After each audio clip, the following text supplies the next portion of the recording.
Assalamualaikum warahmatullahi wabarakatuh. Selamat pagi teman-teman semua. Apa kabarnya pada hari ini? Di sini kami dari kelompok 10 akan mempresentasikan hasil diskusi dari kelompok kami yang berjudul Perkembangan Kognitif Peserta Didik. Video ini kami buat dengan tujuan untuk menyelesaikan tugas mata kuliah perkembangan peserta didik. Di sini saya tidak sendirian. Saya Aryadini Saputra dengan NIM A1A1222026 dan teman saya Gusti Andre A1A1222076. Langsung saja untuk materi pertama, definisi perkembangan kognitif. Perkembangan kognitif adalah proses mental yang berkaitan dengan pengetahuan termasuk cara anak berpikir, belajar, dan memahami dunia di sekitar mereka.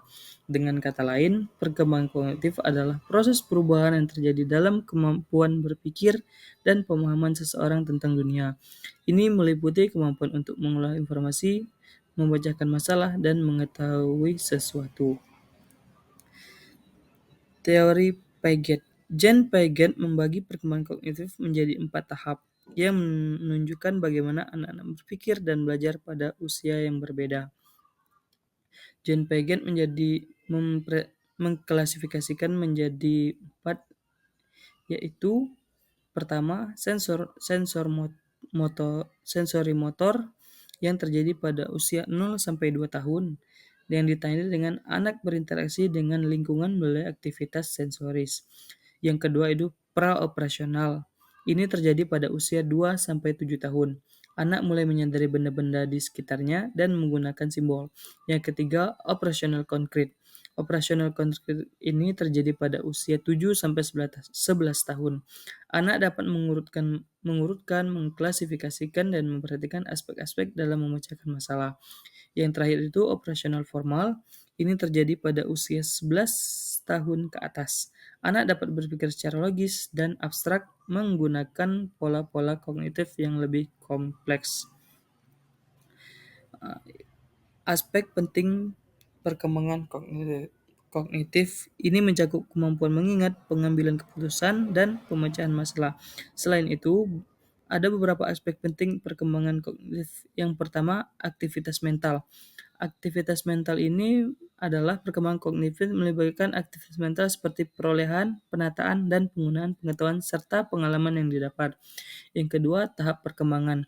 Tahap perkembangan ini sama seperti teori Piaget tadi. Yang pertama itu ada tahap sensori motor, praoperasional, operasional konkret, dan terakhir operasional formal. Yang ketiga itu skema dan proses berpikir. Anak menggunakan skema, asimilasi, akomodasi, organisasi, dan ekuilibrasi dalam memahami dunia secara aktif. Yang keempat, pengaruh lingkungan. Lingkungan berpengaruh besar dalam perkembangan kognitif anak. Orang tua dan lingkungan sekitar dapat membantu anak dalam memahami dan mengembangkan kemampuan kognitifnya. Yang kelima, kemampuan kognitif. Perkembangan kognitif ini meliputi kemampuan seperti daya nalar, kreativitas, kemampuan daya ingat, dan pengetahuan. Karakteristik kemampuan proses dan keterampilan. Kemampuan proses kognitif meliputi berbagai aspek yang terkait dengan kemampuan berpikir dan pengolahan informasi. Beberapa aspek penting dalam proses kognitif antara lain: 1. Pengolahan informasi atau mengingat. Kemampuan menyebutkan kembali informasi atau pengetahuan dalam ingatan. Memahami atau mengkonstruksi makna dari materi pembelajaran baik yang bersifat lisan, tulisan, ataupun gambar. Mengaplikasikan penggunaan suatu prosedur tertentu untuk mengerjakan soal latihan atau menyelesaikan masalah. Yang ketiga, menganalisis, proses membagi informasi menjadi bagian-bagian lebih kecil untuk memahami hubungan antara mereka. Mengevaluasi, kemampuan membuat keputusan berdasarkan kriteria dan standar yang ada. Yang terakhir, mencipta, proses menyusun elemen menjadi sebuah keseluruhan yang koheren dan fungsional. Yang kedua itu kemampuan berpikir logis. Kemampuan untuk berpikir secara logis dan rasional termasuk keputusan dan memecahkan masalah. Ketiga, persepsi dan pengamatan. Kemampuan untuk menentukan persepsi itu melibatkan panca indera untuk mengetahui informasi dan merespon lingkungan sekitar. Yang keempat, kemampuan bahasa. Kemampuan berbahasa yang memungkinkan seseorang untuk belajar dan memahami setiap pelajaran yang lebih baik. Yang kelima itu fungsi kognitif. Merasakan, menggali objek di dalam maupun di luar diri, serta mengenali perasaan seseorang. Yang terakhir, pengembangan kognitif. Melibatkan proses internal di dalam suatu susunan saraf saat berpikir dengan tahapan-tahapan perkembangan seperti sensori motor, pra-operasional, operasional konkret, dan operasional formal. Yang kedua itu keterampilan kognitif. Keterampilan kognitif adalah kemampuan mental yang diperlukan untuk melakukan berbagai aktivitas mental, termasuk belajar, berpikir, mengingat, memecahkan masalah, dan berkomunikasi. Beberapa aspek penting dalam keterampilan kognitif. Yang pertama adalah mengingat atau dalam kurung memori, kemampuan untuk menyimpan dan mengakses informasi dalam ingatan. Yang kedua, penalaran logis. Kemampuan ini untuk berpikir secara logis dan rasional, termasuk membuat keputusan dan memecahkan masalah. Yang ketiga, fokus. Kemampuan untuk mengerjakan suatu hal hingga selesai tanpa terganggu oleh gangguan atau distraksi. Yang keempat, bahasa. Kemampuan bahasa memungkinkan seseorang untuk belajar dan memahami setiap pelajaran yang lebih baik. Pemecahan masalah, kemampuan untuk memecahkan masalah melalui analisis dan pengolahan informasi. Yang terakhir itu struktur kognitif. Kerangka berpikir individu yang merupakan kumpulan informasi yang telah didapatkan berhubungan dengan pola kognitif skema yang membantu memahami apa yang tersirat atau menyimpulkan apa yang direspon. Baik, itulah yang dapat saya sampaikan. Untuk materi selanjutnya akan dijelaskan oleh teman saya, Gusti Hendrik. Pada teman saya dipersilakan. Baiklah, di sini saya akan melanjutkan dari Saudara Arya, yaitu tentang kemampuan proses kognitif. Kemampuan proses kognitif adalah serangkaian aktivitas mental yang memungkinkan kita untuk memperoleh, memproses, menyimpan, dan menggunakan informasi. Proses ini memungkinkan kita untuk berpikir, belajar, memecahkan masalah, dan berinteraksi dengan dunia di sekitar kita. Baiklah, selanjutnya memori. Memori adalah kemampuan otak untuk menyimpan dan mengambil informasi. Bayangkan otak seperti sebuah perpustakaan besar yang menyimpan berbagai macam buku, dan memori adalah sistem yang memungkinkan kita untuk menemukan, membaca, dan mengingat isi-isi buku tersebut.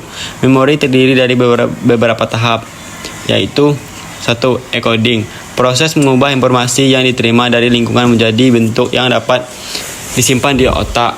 Misalnya ketika kita membaca sebuah kata, kita mengubah menjadi kode yang dapat dipahami oleh otak. Yang kedua, strong. Proses menyimpan informasi yang telah di-encode di otak. Informasi ini disimpan dalam berbagai bentuk seperti gambar, suara, atau makna. Yang ketiga, retrieval. Proses pengambilan informasi yang telah disimpan di otak. Proses ini memungkinkan kita untuk mengingat informasi yang telah kita pelajari sebelumnya. Baiklah, yang kedua, pemecahan masalah. Pemecahan masalah adalah proses kognitif yang melibatkan identifikasi, analisis, dan penyelesaian suatu masalah. Ini adalah proses yang kompleks yang melibatkan berbagai langkah dan strategi dari seringkali membutuhkan kreativitas dan pemikiran kritis. Berikut ada beberapa pengertian pemecahan masalah. Yang pertama, pemecahan masalah adalah tentang menemukan cara untuk mengatasi suatu hambatan atau mencapai suatu tujuan yang diinginkan. Serangkaian langkah untuk mengatasi kesulitan. Pemecahan masalah melibatkan serangkaian langkah yang terstruktur, mulai dari identifikasi masalah hingga implementasi solusi menggunakan pengetahuan dan keterampilan untuk mencapai tujuan. Pemecahan masalah membutuhkan penggunaan pengetahuan, keterampilan, dan pengalaman untuk menemukan solusi yang efektif.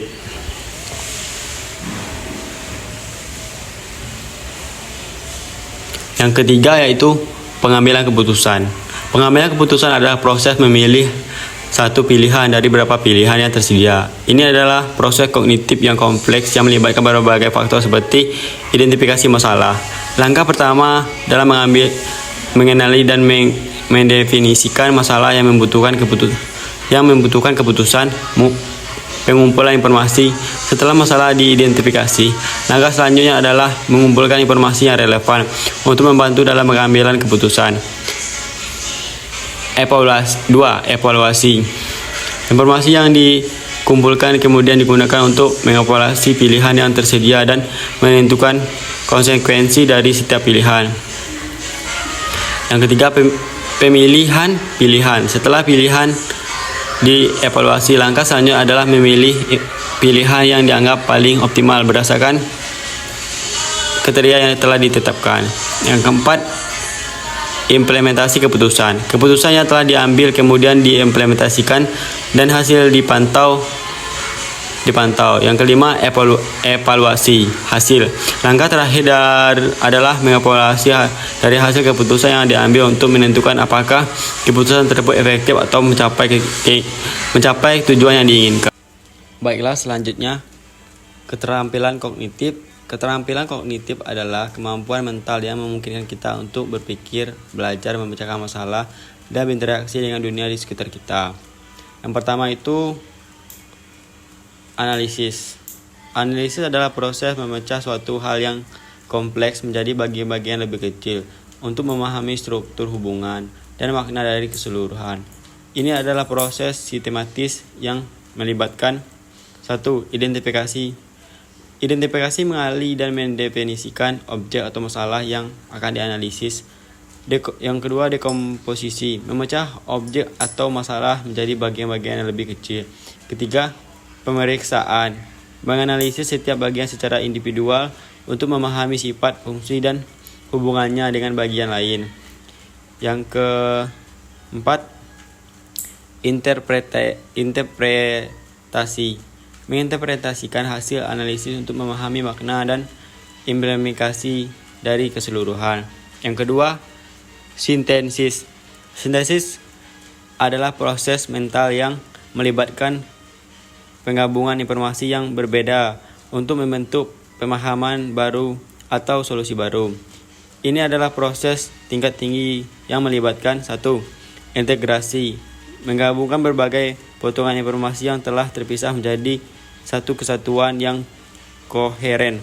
Yang kedua, analisis, memeriksa dan mengevaluasi informasi yang digabungkan untuk menemukan hubungan dan pola.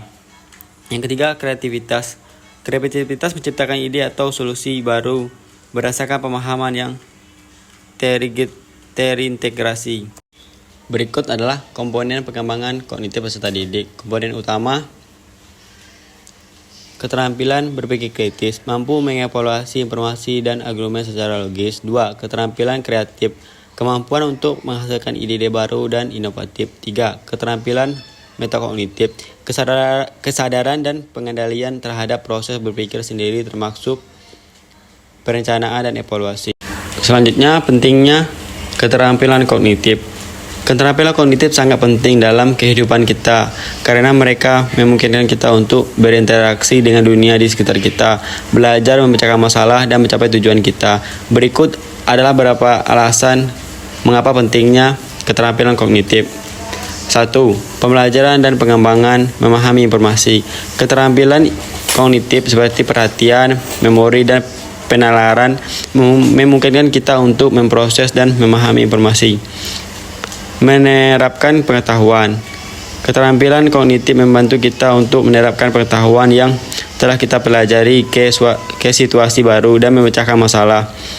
Beradaptasi dengan perubahan. Keterampilan kognitif membantu kita untuk beradaptasi dengan perubahan dan belajar dari pengalaman baru. Berikutnya, kesimpulan. Pengembangan kognitif adalah aspek penting dalam pendidikan yang mempengaruhi cara peserta didik belajar dan berinteraksi dengan informasi, memahami karakteristik, kemampuan, proses, dan keterampilan serta komponen keterampilan kognitif dapat membantu pendidik dalam merancang strategi pengajaran yang lebih efektif. Baiklah, sekian presentasi dari kelompok kami. Apabila ada kesalahan kata, saya mohon maaf. Saya tutup dengan wabillahi taufiq wal hidayah. Wassalamualaikum warahmatullahi wabarakatuh.